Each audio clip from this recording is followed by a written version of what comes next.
Let me play our opening video.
Hello, my beautiful viewers. How are you feeling?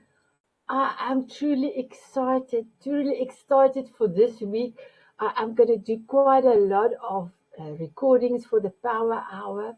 I said to a few of my amazing community, I've got 80 people on a Power Hour recording or live events. When my husband told me this morning, Sanet, you're crazy. How, when? I said, my beautiful one, I am so grateful for all my experience in corporate world that I can do all this organization and don't feel, or like my husband say, lose my marbles. I can do all this. And we are doing the last recordings for the year. Can you believe it? In that itself, I'm so grateful for this past year. I'm so grateful for all the blessings. I am 7 months already in New Zealand. One of my amazing guests that is here today, Suzi. I had to leave New Zealand for 7 days. I went to Suzi. I was in her home. I was not like a guest. I was like family, treated like family. It was truly a blessing. So I've got so many things to be grateful for.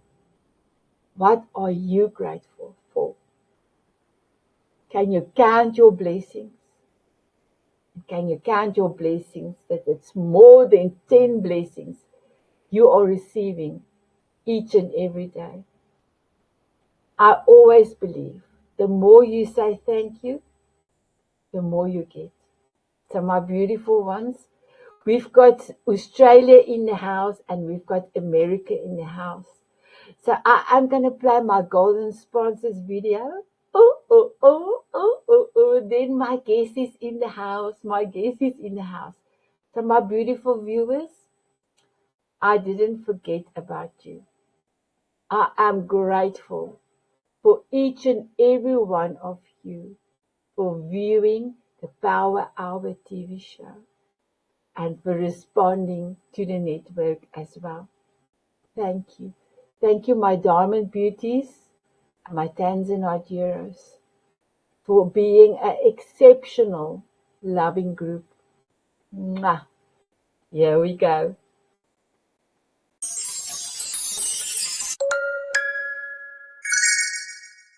Hey, are you the type of person that would never read a book about money, but you kind of know you should? And you should have read some books about money, maybe back when you were in school? Well, I've got the answer. It's my new book, Confessions of a Reformed Financial Advisor. Yep, it's mostly BS. And I wrote it for you, the person that would not read a book about money, because it's not about money, it's about behavior. And I give you 5 simple steps to immediately start making better money choices.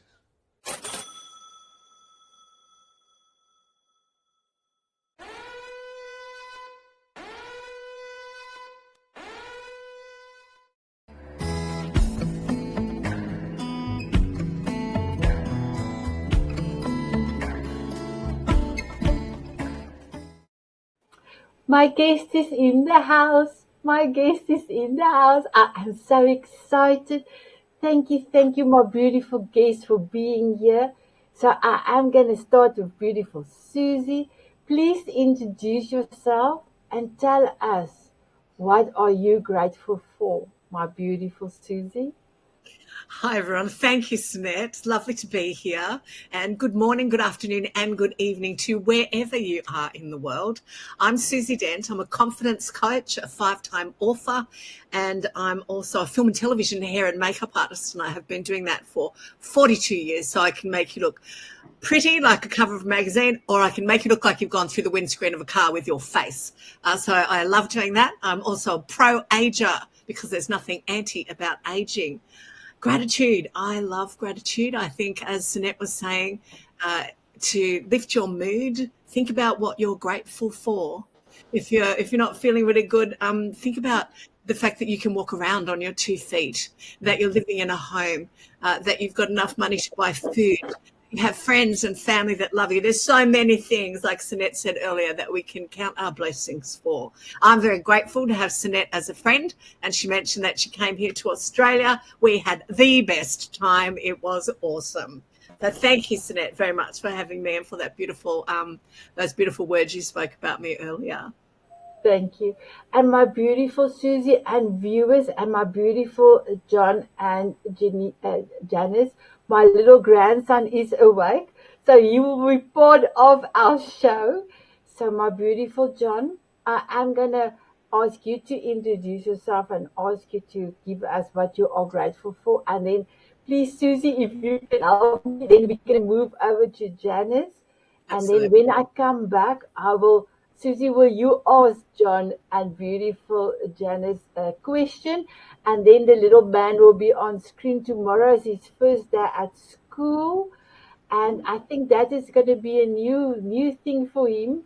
And it's also a new thing because I almost have to leave him to go back to South Africa. It's going to be very hard, but I always believe everything happens as it should. So my beautiful John, over to you. Okay. Yeah, so I am a podcast host at Place Checkmark, and I also coach others to start a podcast and encourage them to keep moving forward with it. Outside of that, I'm speaker, co-author of several books, and I just am grateful to be not just here, but I am grateful to be where I am in life. So I'm grateful to have what I have because at one time I didn't have what I have, right? So I have to be grateful for where we are today. And I'm also very grateful for the struggles I have gone through to get to where I am today. So those are the first few things I'm grateful for. There's so much more, right? And I'm sure you guys have a whole bunch too. We could go on forever, right? But it's definitely one thing we should always count on, like being grateful for what we have, where we are, and just see ourselves moving forward.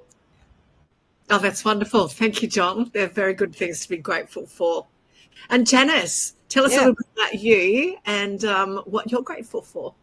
Well, I'm Janice DeVoe. I am coming to our audience from Redmond, Oregon. That's in the central area of Oregon in the United States.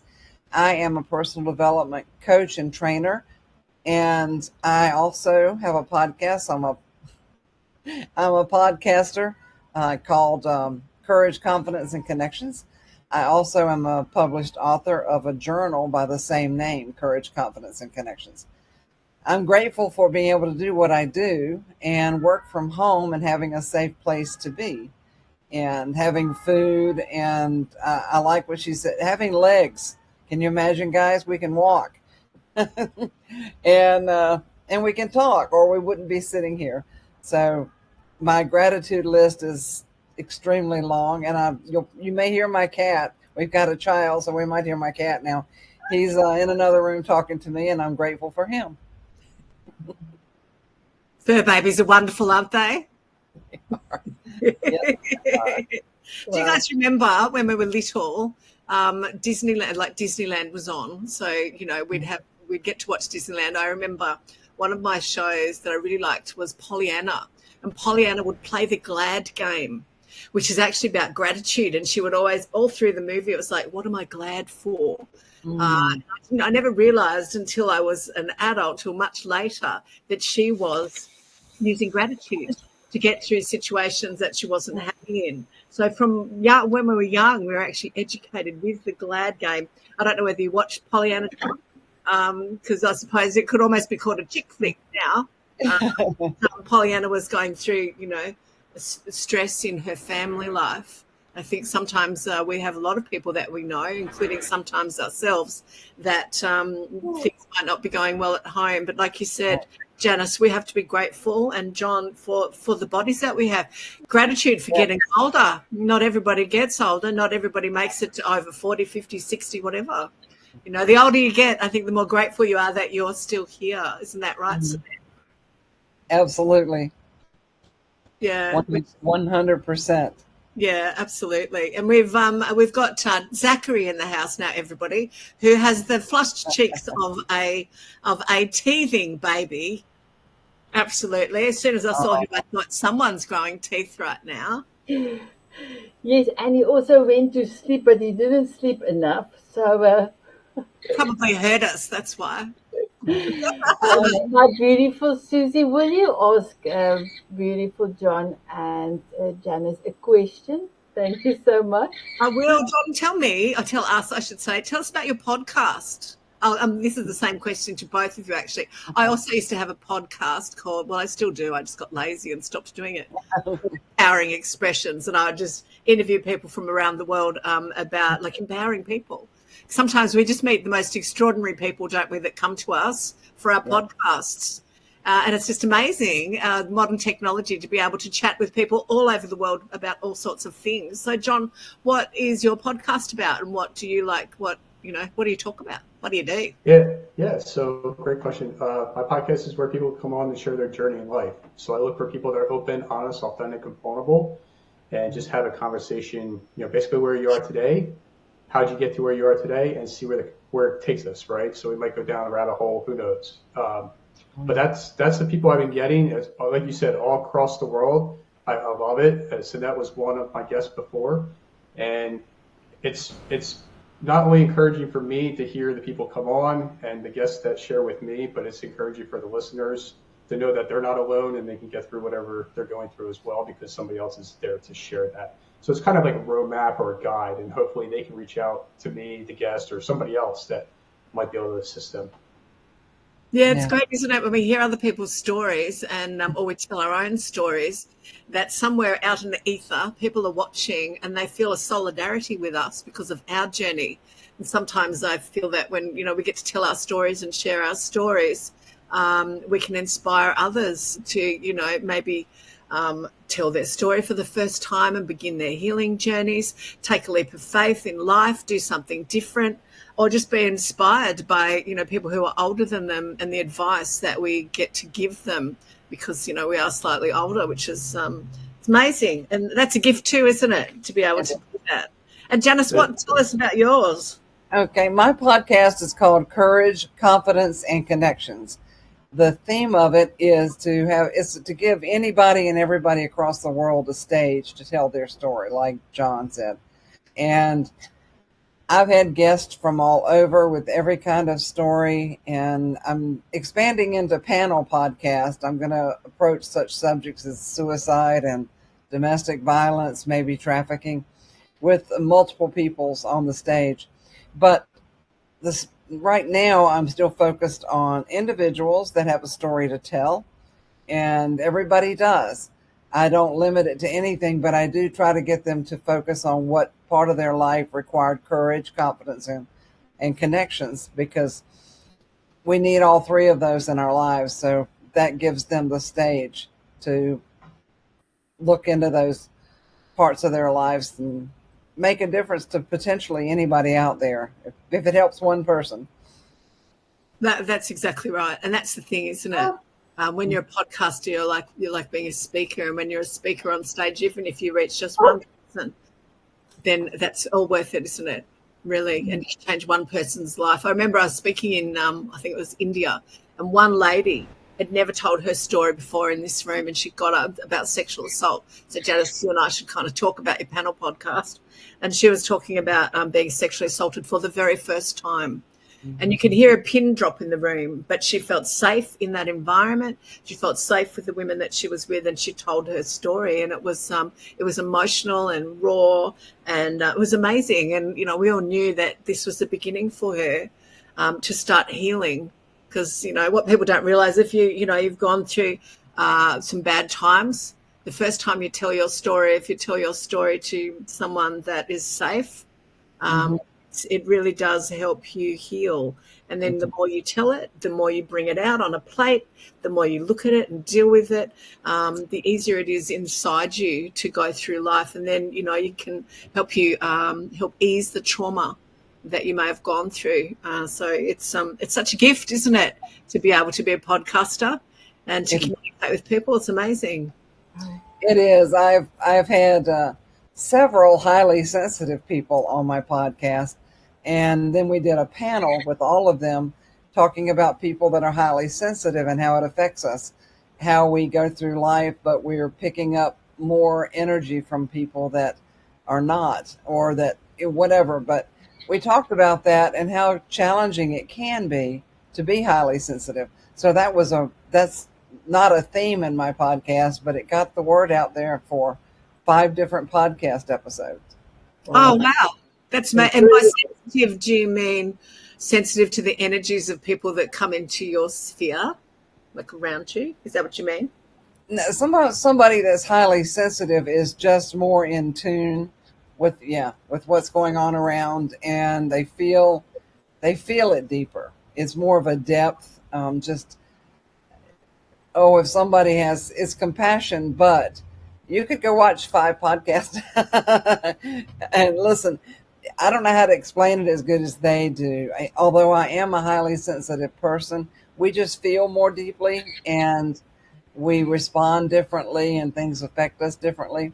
One of my guests was the only man. He's written a couple of books about highly sensitive men, and how he grew up as a highly sensitive boy and man. But the challenges are different because men face the macho image. And I'm sure Jon can speak to that. But with that topic, as a man, he faced those challenges of being highly sensitive and, being picked on, that type of thing. And his books are very, very good to explaining that. The podcast does the same thing too. But when I had the panel on there, he was the only man. So it was very enlightening. And I wonder if Jon has a perspective. Have you interviewed anybody of that nature, highly sensitive? I can't say I've had somebody on that word even came up, to be honest with you. Yeah. I would say a lot of them, like you said, compassion and empathy would probably play into this. I would imagine that, but the word sensitive never came up. Not that means anything. A lot of people are sensitive, and they just probably don't say that, right? They might not even be thinking of that word. So I think personally, the words empathy is probably the most well-known word you hear anymore of how people are expressing things, right? You're empathetic, and that's what I hear a lot. So Jon, can I just tell you, this little man loves your voice. As soon as you stopped talking, he gave me the pen and he was like telling you something. So I don't know what's cooking. Thank you so much, my beautiful Suzi, for helping me out. So my next question to all of you is, how has gratitude transformed your relationship or your community? So Suzi, if I can start with you, my beautiful one. Great question. How has gratitude transformed myself and or my community? I talk about gratitude a lot to my communities, and I like to live my life being grateful for things. And I think even when we go through hard times, you have to look at the light at the end of the tunnel. You have to find the positive in the negative. If you aren't grateful for things, you can get depressed or sad or not move forward in life. And it's quite simple. Just say thank you. Thank you that I woke up this morning. Thank you that, I'm fit, that I can walk around the block. Thank you that I have a big dog on the floor that I just took for a walk. Thank you that I live in a nice house, that I can put food on the table. I'm very grateful for everything actually in my life. And I like to, when I coach people as a confidence coach, I like to talk about gratitude. Sometimes people, when they lose confidence, it's because they've forgotten to be grateful for things, and also compassion. They're not showing compassion to themselves. So I think sometimes we either need reminding about gratitude and what it really means and how it can affect us and those around us. Even when, that all sorts of things in life happen. If you take the negative path, that you're not grateful for, then it's going to really affect you in a not so good way. But so try and find, bless you, if you try and find the light in any darkness that is around you and be grateful for the light, hang on to that light and it will help pull you through the bad times. Incredible. Thank you, my beautiful Susie. I'm going to put my big glasses on for you, but look at this little man's face.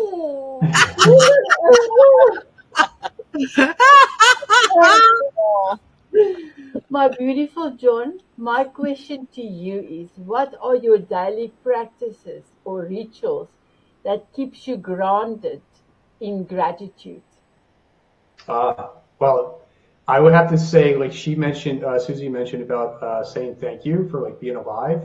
That's one of the things, and I mean that sincerely because I started saying that, and then the words "Thank you, God" came out about 3 years ago, and that was a whole nother journey of mine to go up down that spiritual path. So I do that. I say prayer. I will say I make my bed. Right, that's one of the first things I do. I know. And yeah, for me, it's just a morning routine of trying to, maybe you listen to something that's motivational, or watch something on YouTube or whatever that kind of gets you going.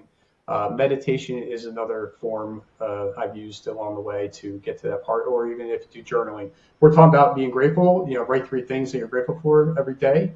If you can do it in the morning, great. If not, do it sometime during that day. And so, how writing it down makes it more that this is true, this is me, instead of just saying it out to the world sometimes. But yeah, those are the first few things that I would try to do in the morning to show up and share, that's who I am. That's what I'm grateful for. This is how I present myself. That's great. Oh, there we go. Oh, that's great.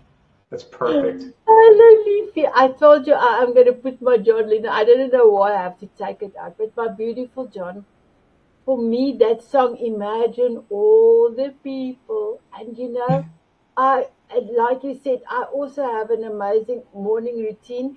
And yes, my routine shifted a little bit. I'm getting up 4 o'clock in the morning now because 5 o'clock I'm starting to record. But I still needed to make sure that I brought in my gratitude and everything, my prayers, meditation, journaling, so that I can still be as amazing as I am. Oh, Thank you for all that, my beautiful John. And while you were talking, he didn't say a word. He was listening to your voice. I tell you, he loves your voice. Maybe you should listen to the podcast then. Oh, he wants to give you this package. My beautiful Janice, may I ask you this question? What advice would you give to someone struggling to find gratitude in hard times? well, I've been in that situation and down that road more than I care to admit. It would take the whole show here for me to, but a lot like what Susie said, and I write blogs, and one of my blogs was about the train, and in hard times we look at the light coming through the tunnel and we think it's a train, but what we need to do is take a look at, instead of looking at the worst case scenario, look at the best and be thankful for right where you are.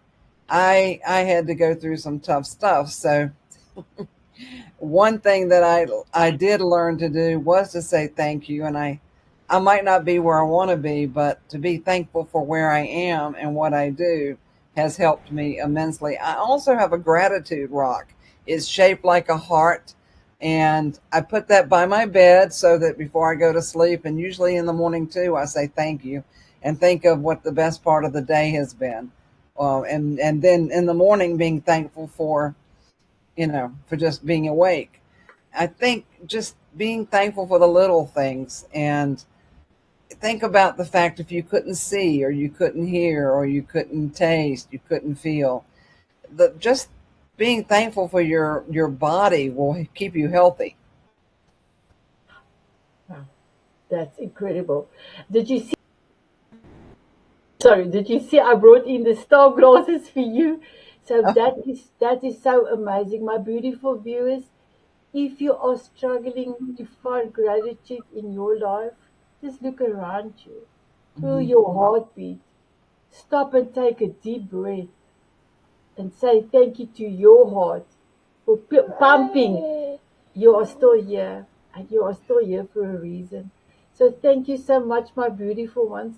So my beautiful Susie, you are doing the most exceptional work, and I was witnessing that as well.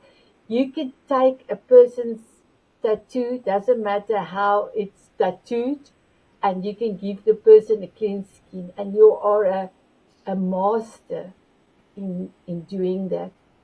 Thank So you. I wanted to ask you this question. How do you define compassion in your work?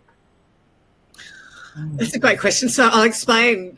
So what I do as a film and television makeup artist, I specialise in temporarily covering tattoos.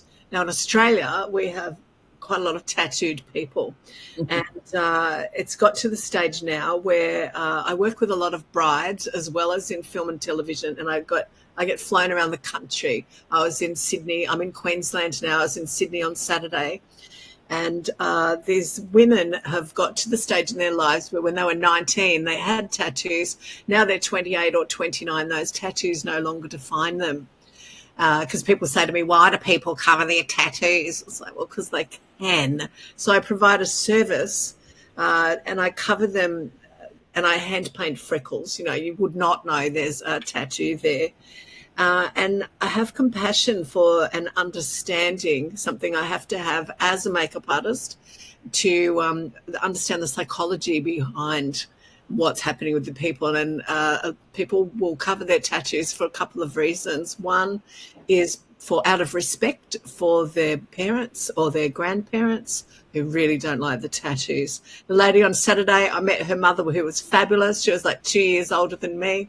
And she was so delighted when she walked in the door and the big sleeve of the chest tattoo on her daughter was gone, and she was just blown away. And her daughter had done it for her, really. And that was really lovely. I've had other women who really hate their tattoos. They're in the process of having them lasered off, which is a long, painful and costly process. But they really want it gone.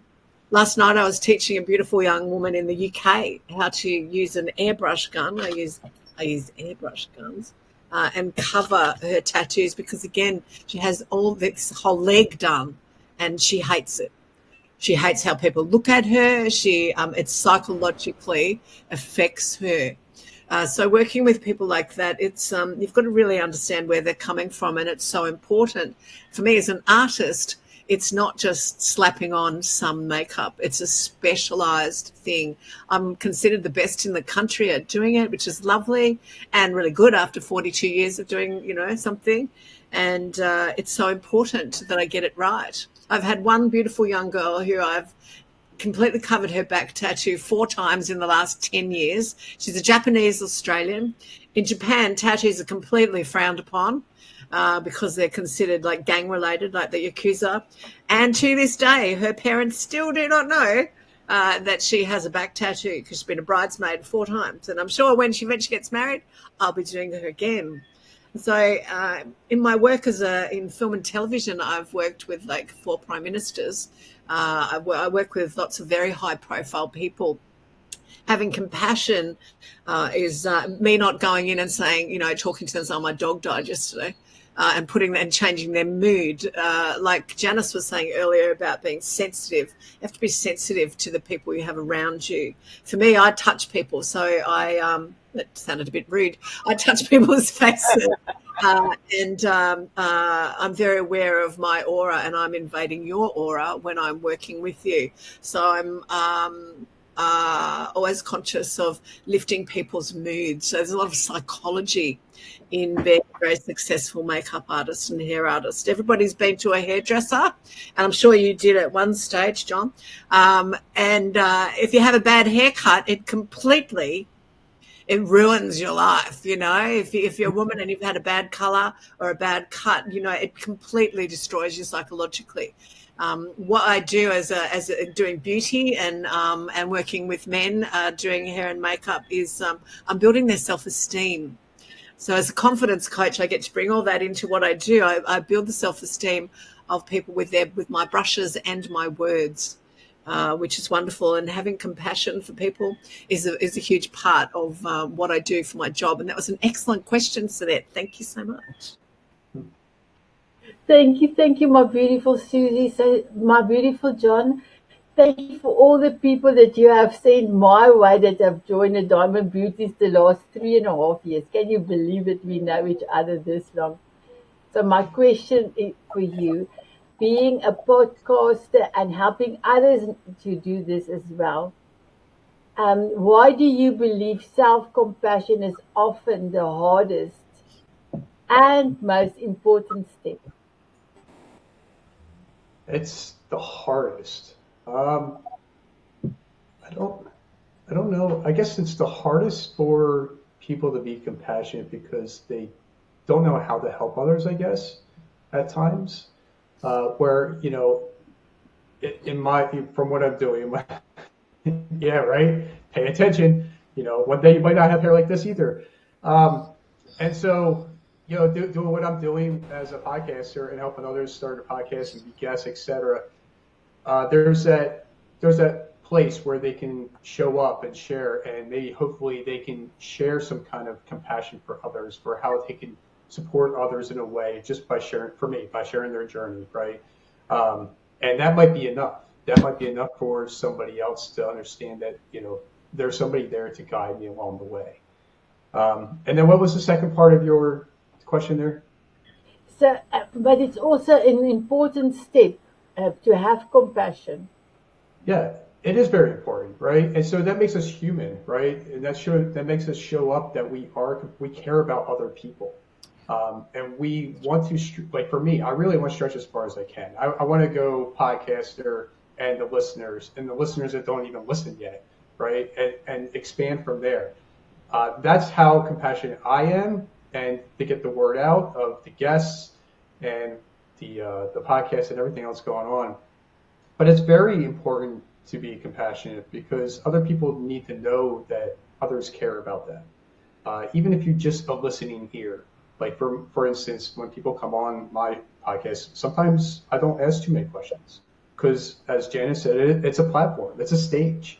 For me, that's how I present it. So if they show up and they just want to share their journey and that's what they do, I'm okay with that. I try not to interject because I'm thinking about the listener on the other side because they want to hear about that person, what they went through. But yeah, compassion is very important, and I recommend everybody to try to find that in themselves, to find somebody that they can help, even if it's just giving $1 or writing a note, something very small, right? Maybe take them for a walk because they need to get out and talk or something, right? So I pray that other people can make some kind of move in that direction. I love that. Thank you, Jon. That was one of the things. Thank you, Susie. That was one of the things that I have done all my life. Showing up for people first, and then showing my compassion. And sometimes I must just say, previously I was quite intake, and then I will do a lot more, and then people took advantage of me. But the last 6 years, developing my self-love, and then ultimately love myself unconditionally, I know where the boundaries are. So that is also one of the things that I just love. If you can serve somebody with love, it will enrich your life forever.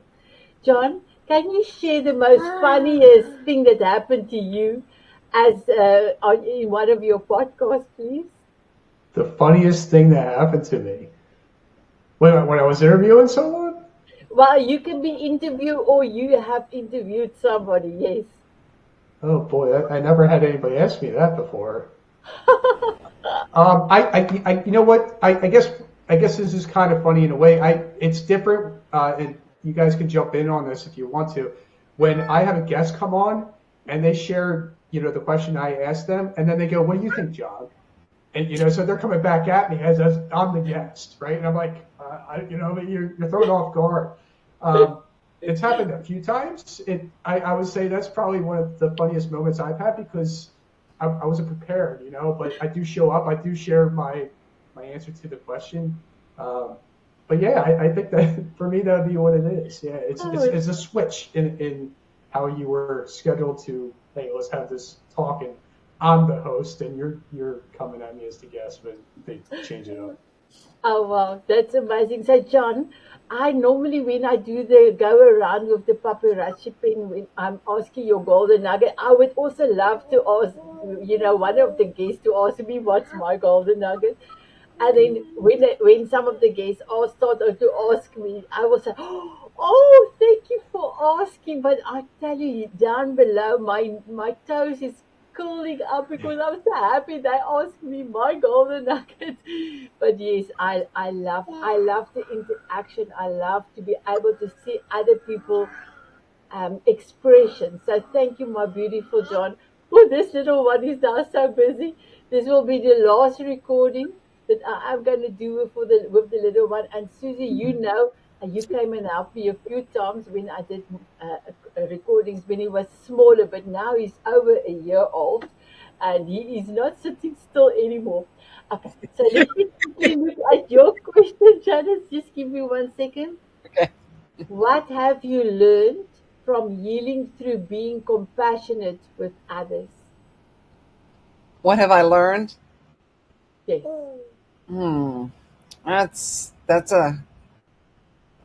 Well, I do believe that what you give, you get back. And in giving compassion, I have been receiving compassion back in return, and just showing the fact that I care about people, they care about me, and I don't even think about it. I know that there's a law in the universe of, giving and receiving, but I don't even think about it. I am one of those that can tend to overgive and love on people to my own, what not I didn't used to have any boundaries. I have learned that now, but I'd say in giving compassion, you do need to have boundaries in place so that you don't burn yourself out. But on the note of what I've learned from others is that people really do care, and people do need, it's important to have that compassion for others. Are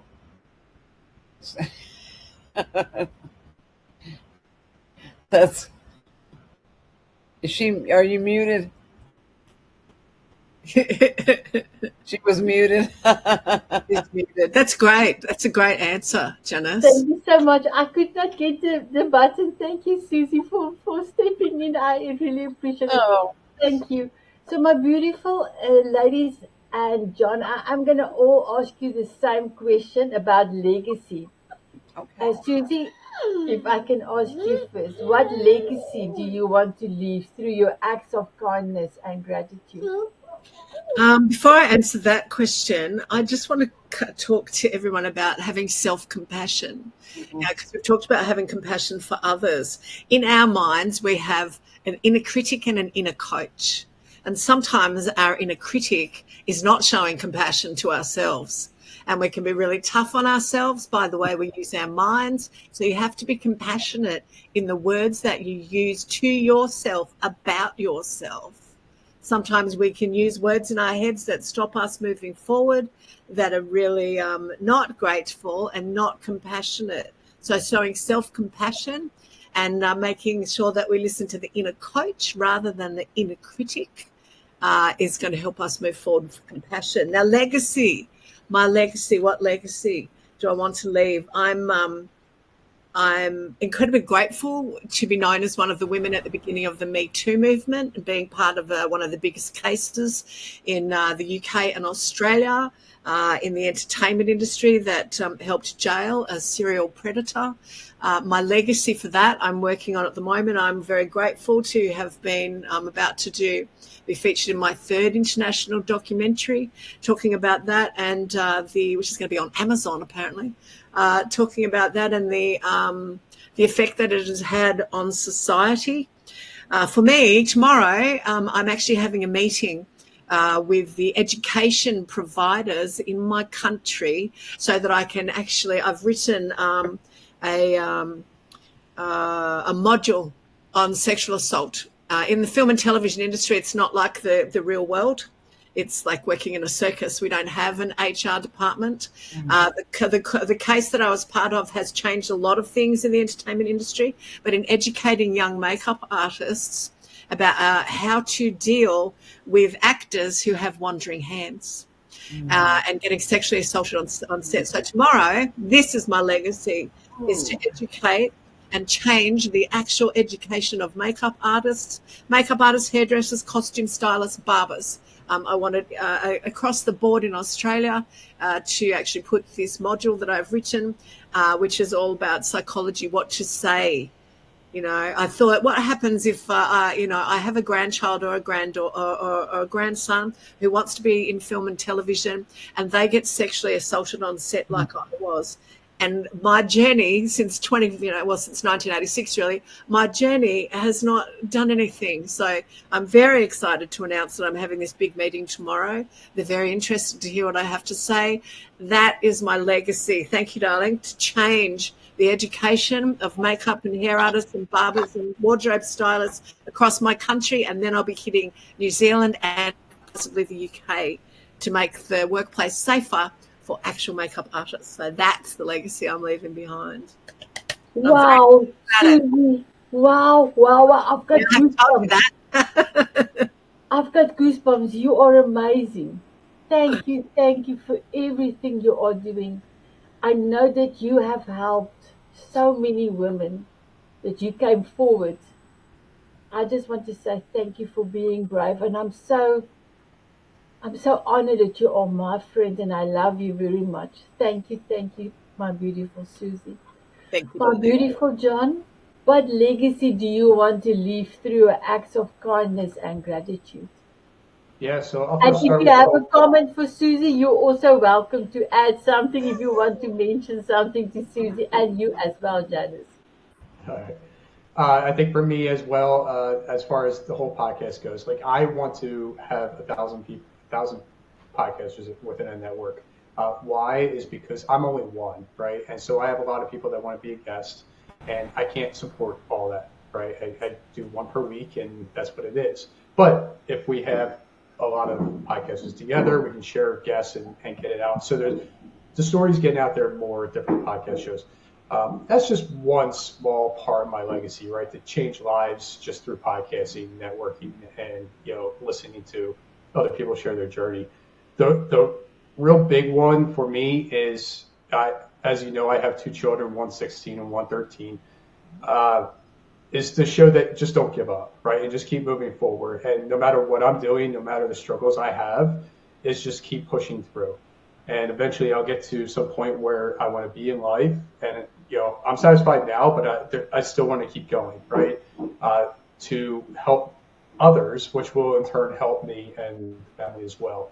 And so I just got to keep showing up. I don't want to give up, because I know if I give up, then they'll see that they can give up on something in their life down the road or whatever and say, Dad gave up, so it's okay if I give up, right? That's how I look at it. So it's just a form of doing different things, like speaking, like being in books and stuff like that, get out of my comfort zone. And hopefully one day they can see, hey, if he did this, I can get out of my comfort zone too. So that's the big part of my legacy, besides, helping others with podcasts and sharing journeys. Amazing, Jon. Thank you. Thank you so much. Thank you for every person you have put on your podcast. Thank you for sending so many people to me. And thank you for you continuing. I am so proud of you. I was one of your earliest guests, and the more I see, the more I just love you. Congratulations. Thank you. My beautiful Janice, I am going to ask the same question for you. Okay. What legacy do you want to leave through your acts of kindness and gratitude? Thank you, my beautiful one. I want people to speak their truth and not be afraid to tell their stories, whatever that might be, because the name of my podcast and my book came, it just came to me one day, and I was only writing a little blog. And I got those three words, I wrote them down because courage, confidence, connections. I want that to be my legacy, to give people, to help people tell their story and speak their truth, because I came through domestic violence, and one of my guests who was a detective in Las Vegas that investigated domestic violence cases, I minimized what I went through by saying it was only verbal, blah blah blah. And she goes, "No, you need to tell your story. Don't ever minimize what you went through."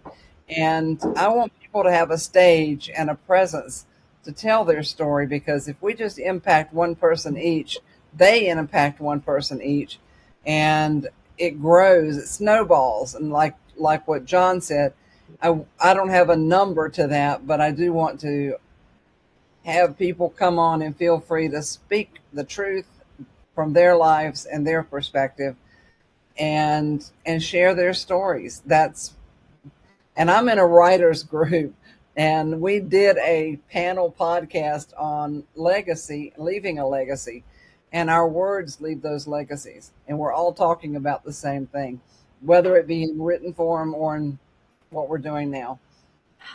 Incredible. And I am so honored that you have joined the Diamond Beauties and that we had a coffee chat last week. How amazing. What is your forever song? My song. Well, hi, little guy.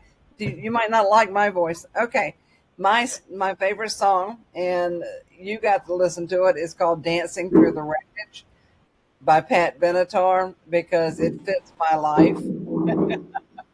It really, learning to dance in the midst of the garbage heap, if you will. Thank you. Thank you, my beautiful one. And like I said, I can remember this song, but it was such an amazing song to be able to dance with you. So, my beautiful ones, I want to say thank you so much for coming through on this amazing power hour.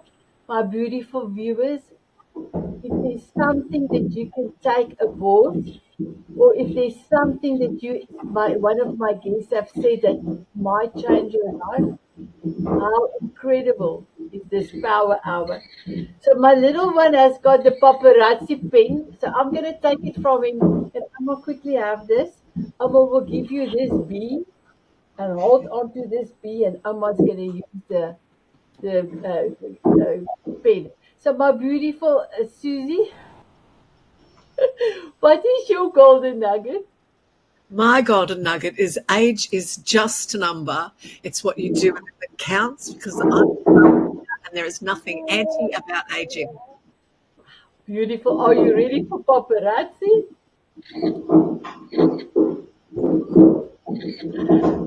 I'm not too sure where that sound is coming from. Not for me.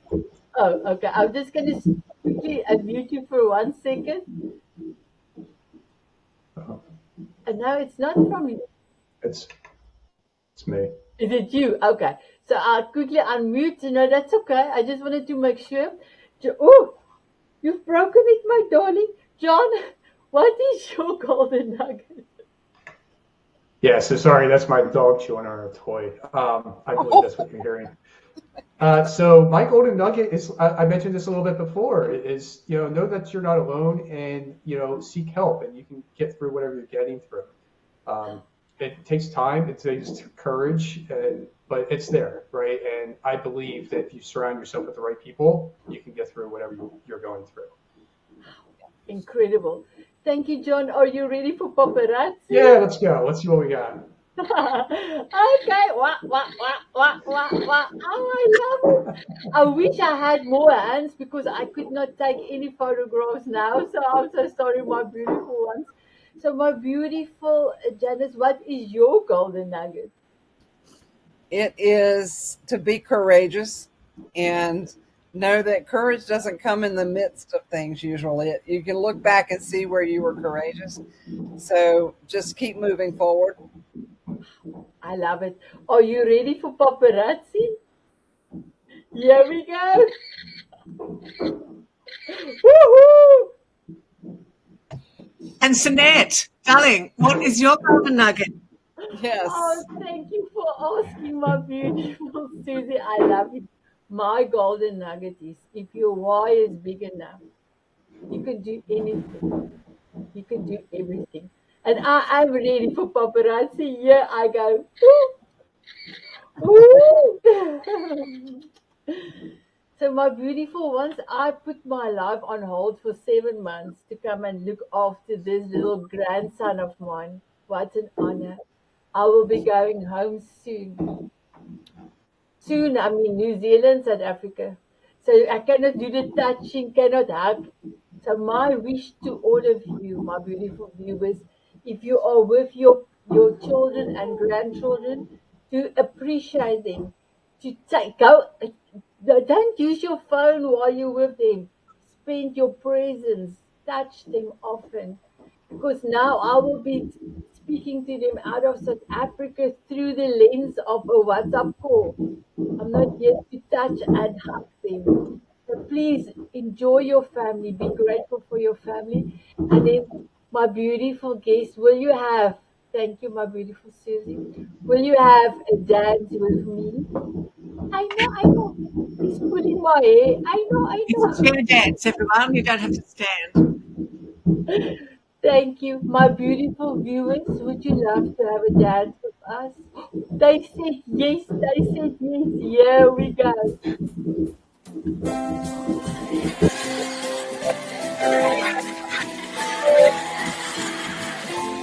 Woohoo! I love it.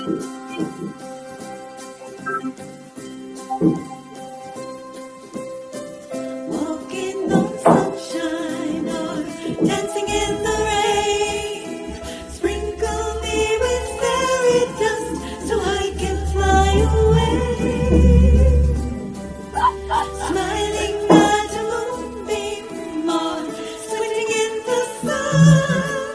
Sprinkle me with fairy dust and cover me with love.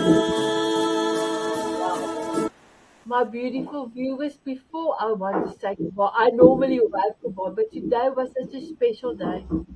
Not only did we have beautiful Susie from Australia, but we had an amazing dog, Sunny.